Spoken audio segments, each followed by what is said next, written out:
Welcome back to Focus. Advertising by third parties during elections is a hot topic in Ontario.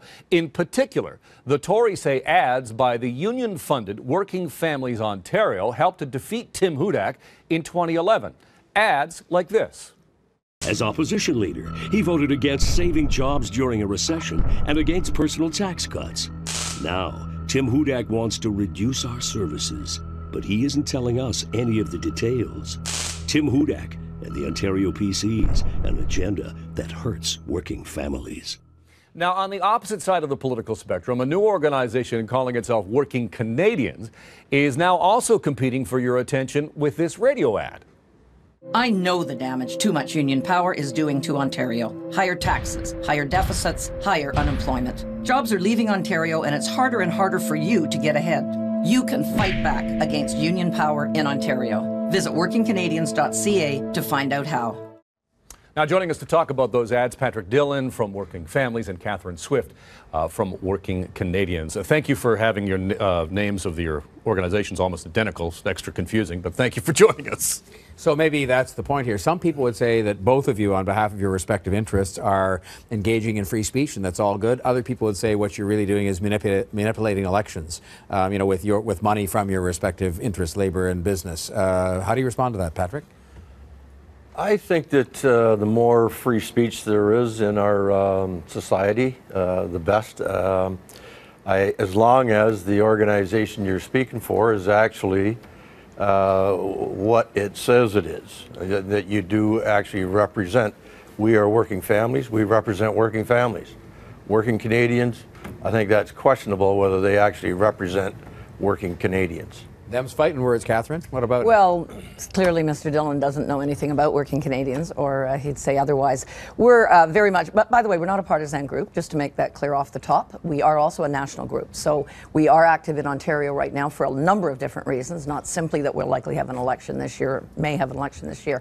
But basically, our support is quite diverse. It's a bunch of volunteers. My time, I'm giving my time. I'm not paid for this. And I believe in it very strongly, obviously. And we have some small business supporters. As you know, I spent most of my career at the Canadian Federation of Independent Business, so we've actually been thinking about doing something like this for a number of years, and it was mostly because I actually personally am freed up a bit as I'm transitioning out of CFIB that permitted me to be able to put more time into this. And we just feel, I mean, transparency isn't a problem for us. We do have a problem with union transparency, but I think the main thing here in terms of the issues is that unions in Canada, I don't think most Canadians realize, unions in Canada have a position of privilege enjoyed by no other unions in the world. Union dues are forced in organized workplaces, and unions can spend them however they want. And we know they spend them on things like the violent student riots in Montreal, the flotillas to Gaza, things that have zero to do with collective bargaining. So we really would like a little more transparency on the union side that we do not have now.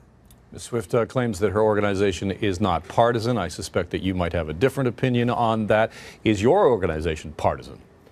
No, as a matter of fact, our organization, the mandate of the organization is to expose anti-worker policies to the public, to try and educate them to make a sound decision when they go into the ballot box. And we do not tell them that they should vote Liberal or they should vote NDP. We tell them, here is what the policy of...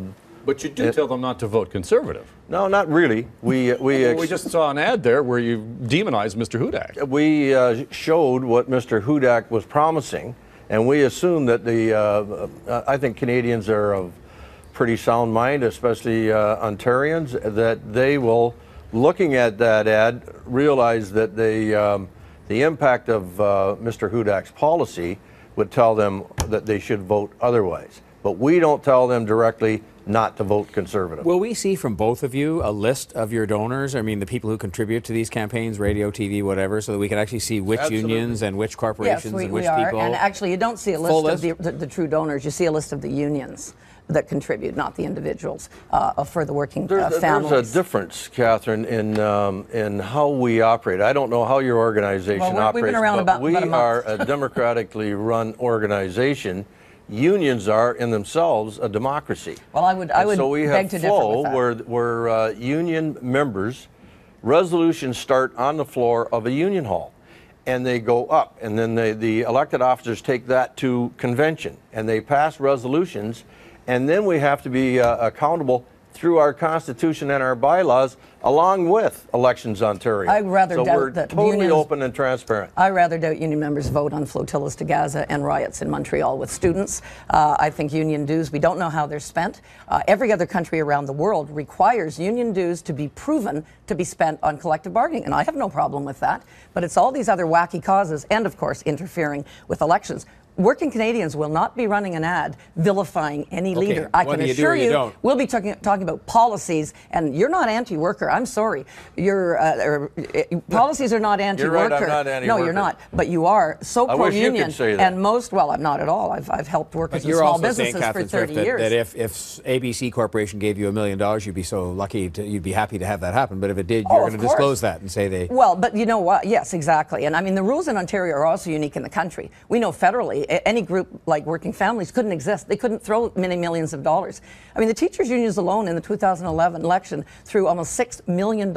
These are teachers that beg poor in the classroom, and yet they got all this money to try to sway an election result. The true thing is, you're more than welcome to represent unions or anybody else. That's not the point. Most Canadian workers, of course, are not union. 70% of Canadian workers are non-union. You don't represent them at all. In fact, you take away from them. And in Canada right now, almost 60% of workers are working in government. And we know government workers do way better than private sector on our dime, because governments don't support themselves. They need our tax dollars.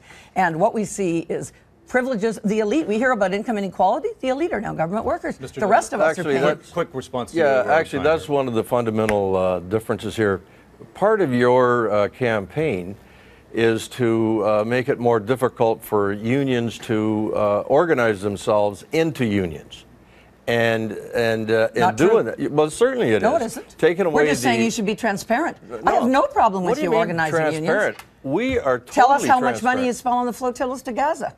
How I much have on the I have riots no at the idea G20? we're talking about elections in Ontario. Doesn't matter. You use your money willy-nilly. And so do corporations. I do not know what. I don't have to invest in the shares of a corporation. I don't know where the I corporation have to invest in a public sector. Okay, folks, it's only a half-hour program. We'd probably let this go for 2 hours, but thank you so much for being with us.